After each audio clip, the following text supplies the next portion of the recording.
देखो, आज का जो अपना ये क्लासेज है, ये क्लासेस पूरा से पूरा ये भारत जैसे लोकतांत्रिक देश के लिए हम लोग जो आज चर्चा करने जा रहे हैं, भारतीय संविधान में उच्चतम न्यायालय, यानी जिसे आप लोग सुप्रीम कोर्ट के नाम से जाने जाते हैं। ये सुप्रीम कोर्ट के नाम सब हमारे अंदर में आते हैं तो मुझे ये एहसास हो जाता है कि मैं भारत जैसे लोकतांत्रिक देश में अपनी स्वतंत्रता और आज़ादी की मांग करने के लिए लोकल प्रशासन और नेताओं से जो हम परेशान हो जाते हैं और हमारी आवाज़ों को दबाने की ये लोग कोशिश करते हैं, मेरी अधिकारों को पूरी तरह से दबा देते हैं और मुझे पूरी तरह से समाज में न्याय नहीं मिल पाते हैं, जिसे आप हमारे समाज की कई पद्धतियों के माध्यम से देख सकते हैं, जैसे महिलाओं का शोषण, गरीबों का शोषण, बुजुर्गों का शोषण, बच्चों का शोषण। और कहने का मतलब है हमारे देश में कुछ ऐसे लोग हैं जो अपने फंडामेंटल राइट्स के बारे में नहीं जान पाते हैं, उनको भी अंधकार में जिंदगी जीना पड़ता है। इन्हीं अंधकार में से बाहर निकालने के लिए भारतीय संविधान के द्वारा मुझे अनुच्छेद 124 से लेकर 147 में उच्चतम न्यायालय की जिक्र करता है। और जब मैं ये जिक्र करने की कोशिश करता हूँ तो हमेशा मुझे यह एहसास होता है कि अगर इस दुनिया में मुझे कोई न्याय नहीं दिला सकता तो मैं दावे और चैलेंज के साथ कहता हूँ कि मैं अपनी अधिकार से और अपनी न्याय मांगने के लिए सुप्रीम कोर्ट का दरवाज़ा मैं सीधा जाके ठकठका सकता हूँ और मेरे ऊपर किसी प्रकार का प्रतिबंध नहीं होता है। क्योंकि अगर मेरे अधिकारों को किसी ने अगर दबाने की कोशिश किया तो इतना आप याद रख लीजिएगा कि मेरा लास्ट ऑप्शन आता है और मेरे जो हथियार बन जाते हैं, ये हथियार ही हम अगर कहें तो एक सुप्रीम कोर्ट के नाते से हम कह सकते हैं। क्योंकि हर दुश्मनों से लड़ने और हर अंधकार से प्रकाश की ओर निकलने के लिए जो अधिकार मुझे भारतीय संविधान के द्वारा दिए गए हैं, उनसे हम पूरी तरह इस देश में वंचित रहते हैं। वंचित रहने का कई सारे कारण होता है, जैसे शिक्षा का अभाव है, जागरूकता की कमी है, कानून नहीं जानते हैं, अंधकार जैसे समाज में रहते हैं। उन्हीं से निकालने के लिए आज सृष्टि परिवार आपके लिए ये जो विषय रखा है, उच्चतम न्यायालय, जरा देखते हैं कि ये मेरे लिए क्या क्या कार्य करते हैं, इनकी स्थापना कैसे होते हैं, ये क्या क्या करने के लिए इसको बनाया गया है, इन्हीं के जरा हम चर्चा करते हैं। देख लीजिए, 124 से 147 के बीच में उच्चतम न्यायालय को रखा गया है और इनमें किस किस चीज का बात करता है, इनका कौन अनुच्छेद की बात मैं आज करूंगा। 124 में उच्चतम न्यायालय की स्थापना और गठन की बात करता है।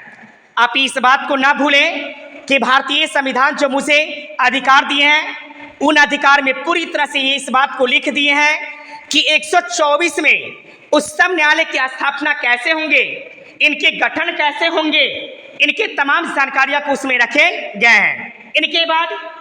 आते अनुच्छेद 124 का राष्ट्रीय न्यायिक नियुक्ति आयोग, यानी 124 का में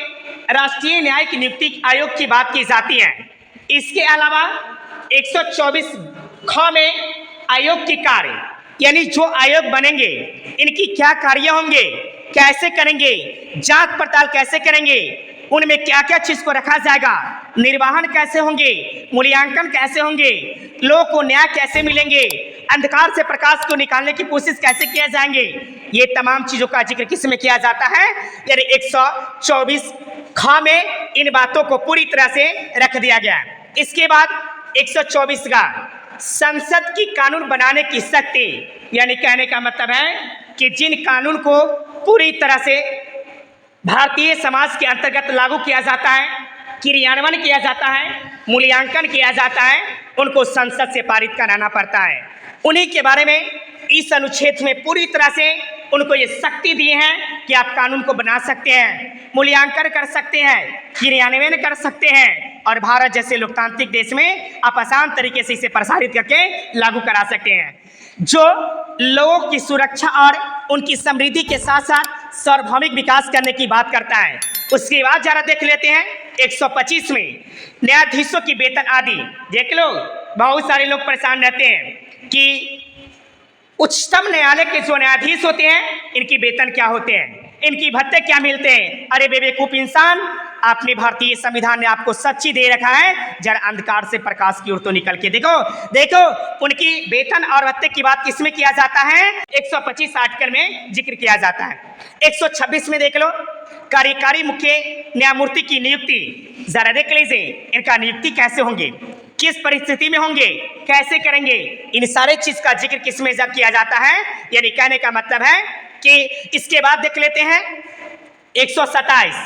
न्यायाधीशों की नियुक्ति। अब इसमें देख लीजिए, इसमें न्यायाधीश की नियुक्ति की बात किया जाता है। इसके बाद देख लीजिए 128 में उच्चतम न्यायालय की बैठकों में सेवानिवृत्त या न्यायाधीशों की उपस्थिति की बात किया जाता है। इसके बाद देख लीजिए 129 में उच्चतम न्यायालय का अभिलेख न्यायालय का होना बहुत जरूरी होता है। इसके बाद जरा एक नजर डाल लेते हैं 130 में उच्चतम न्यायालय का स्थान की बात किया जाता है। देखा आपने, जिस चीज के लिए किन्हीं वकील के पास आते हैं, किन्हीं प्रवक्ता के पास जाते हैं, किन्हीं प्रोफेसर के पास जाते हैं, किन्हीं ज्ञानवेता के पास जाते हैं, किसी कानूनवेता के पास जाते हैं, किसी राजनेता के पास जाते हैं, किसी महान व्यक्ति के पास जाते हैं, किसी जानकार व्यक्ति के पास जाते हैं। अगर आपको ये सारे की सारी चीज अगर देखनी है तो आप भारतीय संविधान के अनुच्छेद को पढ़ सकते हैं और इनमें सभी चीज को बता दिया गया है, जो आपकी सर्वांगीण विकास के लिए कोई इस देश में ऐसा इंसान नहीं है कि आपकी रुकावट कर सकते हैं, आपकी आज़ादी को छीन सकते हैं, आपकी स्वतंत्रता को कोई हानि पहुंचा सकती है। यही हमारे भारतीय अनुसंधान इस प्रकार के कई सारे अनुच्छेद देते हैं जिनका जिक्र भारतीय संविधान में किया जाता है।